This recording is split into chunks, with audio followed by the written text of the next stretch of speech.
Hola amigos, muy buenas tardes y bienvenidos a una nueva edición de Poder Ciudadano. Esta semana tenemos, dos buenas noticias que queremos comentar en este momento y que tiene que ver con dos reportajes que hemos sacado y que han tenido no solamente repercusión, sino que se ha logrado, sobre todo el caso de Ciriaco Condori, alcalde de Calca, en Cusco. En septiembre de 2012 nosotros emitimos un reportaje contando cómo este señor usaba los fondos del municipio como le daba la gana y por supuesto que no beneficiaba para nada a la población, ni rendía cuentas, ni era transparente, etcétera, etcétera. Pero el señor actuaba con absoluta impunidad. Nosotros sacamos un reportaje contundente, fuerte, probando varias de las irregularidades de su gestión y finalmente nos acabamos de enterar que el Poder Judicial ha pedido 7 años para él, lo ha sentenciado a 7 años de prisión.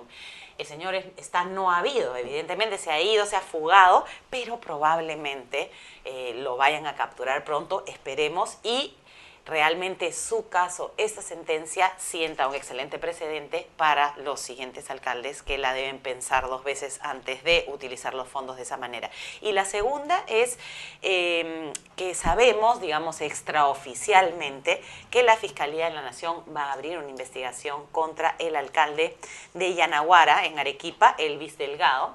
Hace 2 semanas hemos sacado un reportaje sobre el caso de este alcalde que en Yanaguara, junto con su procurador, utilizan también fondos públicos para su beneficio, son dueños de un montón de propiedades inmobiliarias, edificios, no solamente no responden ni a la prensa ni a la ciudadanía, sino que amenazan. Los periodistas del semanario El Búho de Arequipa, que son periodistas serios, la directora Mabel Cáceres ha sido amenazada por este señor, incluso viven en el mismo distrito, Mabel Cáceres vive en Yanaguara también y teme porque este señor la amenaza delante de todo el mundo y ante la prensa, ante los medios, diciéndole que se cuide, que lo que le va a pasar si sigue investigando. Esto es realmente grave y esperemos que esta noticia, digamos, extraoficial, que nos han filtrado algunas fuentes de la Fiscalía de la Nación, sea real y este señor también sea investigado y posteriormente procesado porque las pruebas son contundentes. Estas 2 cosas que queríamos comentar que son muy importantes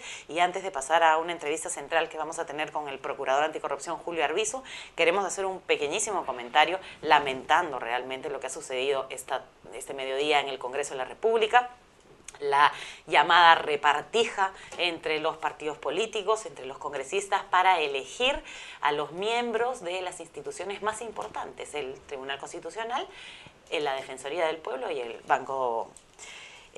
BCR. Es interesante lo que ha pasado, todos hemos visto por televisión cómo es que se han repartido realmente estos puestos, poniendo a gente impresentable en esos cargos, siendo además las instituciones las únicas que realmente nos avalan, nos protegen. Esto es realmente escandaloso el tema de Pilar Freitas en la Defensoría del Pueblo y también de Rolando Sousa, uno de los 7 miembros del Tribunal Constitucional que, recordamos todos, fue abogado de Fujimori y de militares acusados de graves denuncias contra derechos humanos.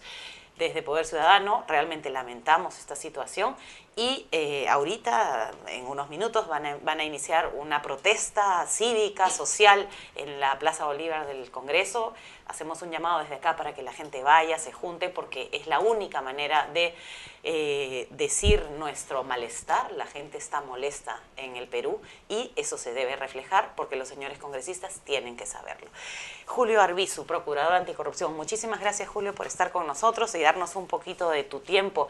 Un primer comentario sobre esto que ha sucedido en el Congreso. ¿Qué nos puedes decir al respecto? Gracias, Adriana. Sí, primero, lamentar lo que ha sucedido en verdad porque yo lo dije, no lo digo ahora por primera vez, lo dije antes. Me parece que si bien hay que criticar el hecho de que muchas de estas personas no tengan los pergaminos suficientes para llegar a instancias o a instituciones tan importantes como el Tribunal Constitucional, la Defensoría del Pueblo, el BCR incluso, hay algo mucho más grave aquí que es, si bien algunas de estas personas no tienen los pergaminos, hay otras que no solamente no los tienen, sino que han, con su conducta profesional, han denostado de las propias competencias del Tribunal Constitucional. Me estoy refiriendo expresamente al señor Sousa. Yo dije, el señor Sousa no solamente no tiene las calidades democráticas para integrar un colegiado tan importante como el tribunal, sino que ha sido, entre otros, tú lo has dicho, es verdad, abogado, o su estudio jurídico ha sido abogado del señor Fujimori, violador de derechos humanos y condenado por corrupto, sino también ha sido abogado del señor Nicolás de Bari-Hermosa Ríos, condenado también por corrupción y por violación de derechos humanos, pero además ha sido abogado del señor Boloña en el proceso que se le siguió a él y al señor Fujimori por el golpe del 5 de abril. Por un delito fue efectivamente, o fueron estas personas procesadas por el delito de rebelión, condenada una de estas personas, un ministro de Estado, el señor Saucedo, si no recuerdo mal. Pero lo importante aquí es recordar la actuación del estudio del señor Sosa y del señor Nagasaki.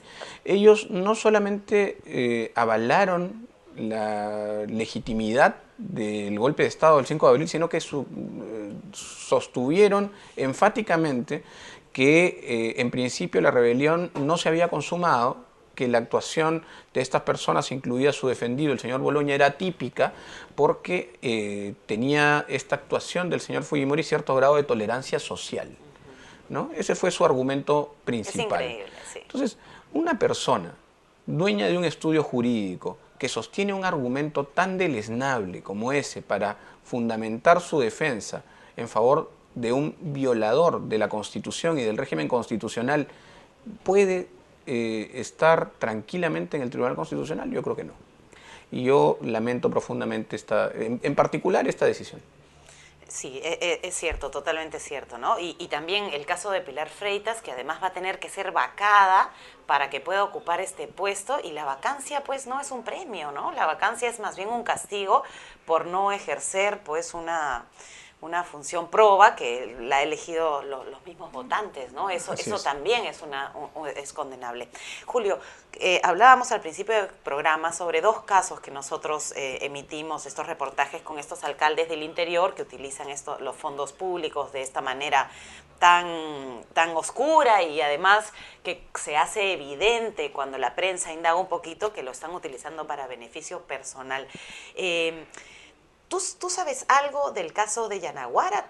Nosotros hemos recibido algunas fuentes extraoficiales de que ese señor también podría ser investigado por la Es verdad, de ambos, porque primero lo que hay que hacer es felicitar a Poder Ciudadano. Igual que hay que felicitar a toda la prensa independiente, que tiene mucho que ver en el relativo éxito que puede tener un sistema anticorrupción sin periodistas independientes, rigurosos, un trabajo serio. No se podría seguramente destapar algunos casos de corrupción importantes como este. En el caso del Cusco, pues sí, tú lo has dicho, tenemos una sentencia de primera instancia, son 3 condenas, todas a pena efectiva. Hay una reparación civil de más de 30.000 soles que se ha impuesto a estas personas. Parece que todavía exigua. Veremos la forma de que esto ojalá sea revisado en la instancia superior. Ustedes pidieron 70.000, así es, parece, así ¿no? es. Pero yo quiero también felicitar aquí al procurador público especializado en delitos de corrupción del Cusco, que es el doctor Delgado, que es apenas nosotros supimos de esta denuncia periodística, pues pusimos manos a la obra y hemos estado siguiendo la investigación desde sus inicios hasta el final. Y eso es un buen ejemplo de trabajo en equipo. Absolutamente, es decir, ¿no? Absolutamente, de cómo el subsistema integra también a la prensa independiente, como decía, y cómo integra, por cierto, a otros órganos jurisdiccionales como el Poder Judicial o el Ministerio Público, ¿no? Cuando todos hacen su trabajo, pues se puede llegar a buen puerto. Y el otro caso sí, efectivamente, yo entiendo que va a haber se va a abrir una investigación preliminar para, por lo menos, iniciar las indagaciones respecto de estas personas, ¿no? De esta persona y su asistente, de su procurador. Entonces, esperemos que esto sea en lo sucesivo, vamos a seguir muy atentos. En Arequipa también tenemos una procuradora muy activa, la doctora Cervantes, así es que creo que hay cosas que, como tú decías, por las que hay que celebrar todavía, ¿no? Muchas gracias. Tenemos que ir a un corte, 2 minutos, y regresamos con el doctor Arbizu.